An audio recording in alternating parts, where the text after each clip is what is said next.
आज बात करते हैं एक ऐसी सच्ची घटना की जो एक पिज़्ज़ा डिलीवरी बॉय के साथ हुई थी। ये कहानी है जॉन की, जो एक कॉलेज स्टूडेंट था और पार्ट टाइम पिज़्ज़ा डिलीवरी का काम करता था। एक रात उसकी एक डिलीवरी उसे एक ऐसे अनुभव की ओर ले गई जिसकी उसने कभी कल्पना भी नहीं की थी। जानते हैं, इस पूरी खौफनाक रात के बाद भी एक सवाल था जो जॉन के दिमाग में हमेशा के लिए अटक गया। उसे ये कभी समझ नहीं आया कि वो खून आखिर किया किसने था। और सच कहूं तो यही अनसुलझा रहस्य इस कहानी को और भी डरावना बना देता है। तो चलिए शुरू से शुरू करते हैं, ये सब हुआ कैसे। कहानी हमें एक देर रात के ऑर्डर पर वापस ले जाती है। सोचिए, रात के करीब 1 बज रहे थे। जॉन की शिफ्ट बस खत्म ही होने वाली थी और वो घर जाने की तैयारी में था। तभी पिज्जा शॉप का फोन बज उठा। मतलब ये वक्त ही अपने आप में थोड़ा अजीब था। फोन पर एक आदमी था जिसकी आवाज बड़ी दबी हुई, थोड़ी सहमी हुई सी थी। उसने 4 बड़े पिज्जा का ऑर्डर दिया। अब क्लोजिंग टाइम तो हो ही चुका था, तो जॉन ने पहले तो सोचा कि मना ही कर दे। लेकिन फिर उसके दिमाग में आया, यार बड़ा ऑर्डर है, मतलब टिप भी अच्छी खासी मिल जाएगी। और उस वक्त जॉन को पैसों की जरूरत भी थी। तो बस इसी वजह से उसने वो डिलीवरी लेने का फैसला कर लिया। और बस यहीं से उसका वो सफर शुरू हुआ, उस जंगल के बीच बने घर की तरफ। अब जरा उस रास्ते को इमेजिन कीजिए। जॉन जैसे जैसे शहर से दूर गया, पक्की सड़क एक कच्चे रास्ते में बदल गई। दोनों तरफ घने जंगली पेड़ थे और स्ट्रीट लाइट का तो नामो निशान तक नहीं था। चारों तरफ बस घुप, डरावना अंधेरा। जब जॉन आखिर में उस पते पर पहुंचा, तो सामने जो घर था उसे देखकर ही उसे अजीब लगा। एकदम वीरान, न कोई लाइट जल रही थी, न कोई हलचल। ऐसा लग रहा था मानो वो घर सालों से बंद पड़ा हो। तो सवाल उठता है कि वो बस वापस क्यों नहीं चला गया। देखिए, उसने अपने मैनेजर को कॉल करने की कोशिश की, पर मैनेजर ने फोन नहीं उठाया। और अगर वो पिज्जा लेकर वापस जाता तो नौकरी जाने का भी खतरा था। वो इसी सोच में डूबा था कि तभी अचानक उस अंधेरे घर के अंदर एक बत्ती जल उठी।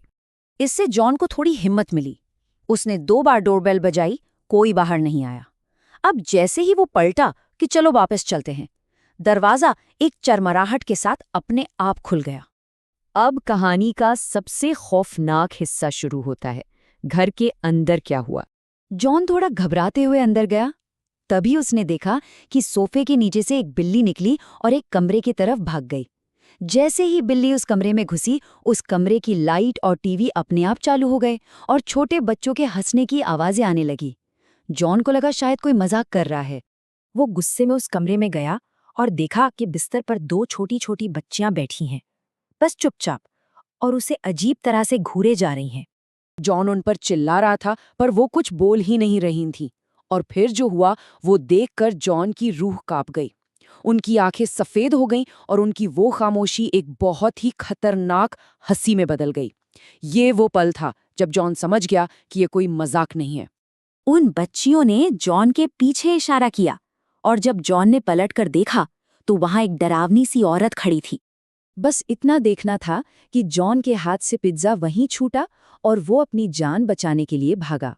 अब शुरू हुई एक ऐसी दौड़ जो शायद ही वो कभी भूल पाए। और इसके बाद तो सब कुछ मिनटों में हुआ। रात के 1:45 पर जॉन अपनी बाइक से भागा। ठीक 2 मिनट बाद 1:47 पर उसकी बाइक अचानक रुक गई। टायर पंक्चर था। 1:48 पर उसने बाइक के शीशे में उन तीनों को देखा और अगले ही पल 1:49 पर वो बाइक वहीं छोड़कर अंधेरे जंगल में घुस गया। वो एक बड़े से पेड़ के पीछे छिपकर बस अपनी सांसें रोके हुए था। तभी उसे दूर से पुलिस के सायरन की आवाज सुनाई दी। भागने से ठीक पहले उसने मदद के लिए फोन कर दिया था। लेकिन पुलिस के आने के बाद जो सच सामने आया वो जॉन के अनुभव से भी कहीं ज्यादा डरावना था। यहाँ कहानी पूरी तरह से उलझ जाती है। देखिए, पुलिस को क्या मिला? एक खाली, सालों से वीरान पड़ा घर, एक जंगली बिल्ली, और कुछ नहीं। और जॉन ने क्या देखा था? एक घर जिसमें लाइट जल रही थी, टीवी चल रहा था, और 2 बच्चियां और एक औरत थी। दोनों बातों में जमीन आसमान का फर्क था। और फिर पुलिस ने उस घर की असली कहानी बताई। पता चला कि वो घर पिछले 3 साल से खाली था। क्यों? क्योंकि उस घर में एक औरत और उसकी 2 छोटी बेटियों का बेरहमी से कत्ल कर दिया गया था। यह सुनते ही जॉन के पैरों तले जमीन खिसक गई। उसे समझ आ गया कि उस रात वो किसी इंसान से नहीं बल्कि उसी परिवार की आत्माओं से मिला था। इस हादसे के बाद जॉन ने वो नौकरी तो छोड़ दी, लेकिन वो डरावनी यादें आज भी उसका पीछा नहीं छोड़ती। तो ये कहानी यहीं खत्म हो जाती है, लेकिन एक बहुत ही गहरा सवाल छोड़ जाती है। अगर उस मारे गए परिवार की आत्माएं आज भी उस घर में इंसाफ के लिए भटक रही हैं, तो उनके कातिल का क्या? क्या उसकी आत्मा भी वहीं कहीं है?